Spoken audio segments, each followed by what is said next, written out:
আজকে আমি আপনাদেরকে জানাবো বিসমিল্লাহ 7 বার পড়ে এক গ্লাস পানির মধ্যে ফু দিলে কি হয়। আমি আবার বলছি, 7 বার বিসমিল্লাহ পাঠ করে এক গ্লাস পানির মধ্যে ফু দিলে কি হয়।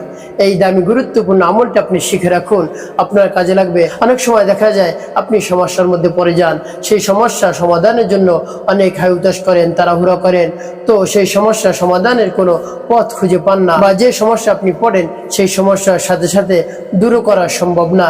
এই জন্য আপনি আমার দেখার নিয়ম অনুযায়ী দামি বহু দরকারি আমলটি আপনি শিখে রাখুন, অবশ্যই আপনি লাভবান হয়ে যাবেন, উপকৃত হতে পারবেন। তাই বিস্তারিত জানার জন্য এবং আমলটি শিখে রাখার জন্য ভিডিওটি শেষ পর্যন্ত দেখার অনুরোধ। আমলটি আপনি যে কোনো সময় করতে পারেন। তো আমলটি যখন করবেন আপনাকে পবিত্রতা অর্জন করতে হবে। আপনি যদি অপবিত্র থাকেন তাহলে আপনাকে অবশ্যই ওযু করে পবিত্রতা অর্জন করতে হবে। তারপরে একটি পবিত্র স্থানে আপনাকে বসতে শুরু করবেন, তখন আপনার গুনার কথা স্মরণ করে মহান রব্বুল আলামিনের কাছে ক্ষমার উদ্দেশ্যে, তওবার উদ্দেশ্যে ইস্তিগফার পাঠ করবেন। আস্তাগফিরুল্লাহ রাব্বি মিন কুল্লি যামবি ওয়া আতুবু ইলাইহি লা হাওলা ওয়া লা কুওয়াতা ইল্লা বিল্লাহিল আলিয়্যিল আযীম।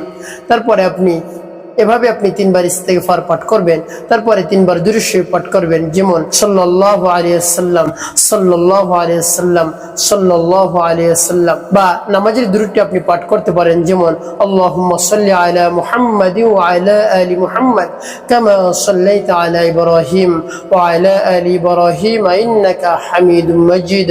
আল্লাহুম্মা বারিক আলা মুহাম্মাদিন ওয়া আলা আলি মুহাম্মাদ কামা বারাকতা আলা ইব্রাহিম ওয়া আলা আলি ইব্রাহিম ইন্নাকা হামিদুম মাজিদ। আপনি যখন ইস্তিগফার দুরূদ শরীফ পাঠ করবেন, তারপর আপনি কি করবেন?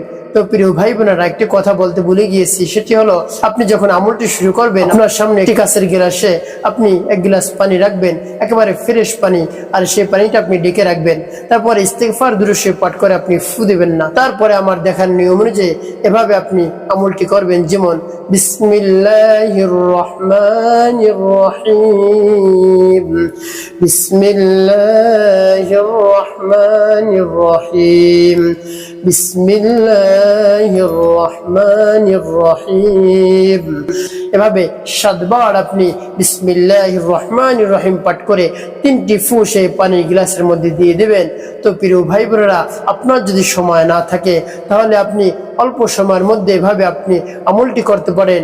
এই আমলটি অন্য নিয়মেও করা যায়। তো আপনি অল্প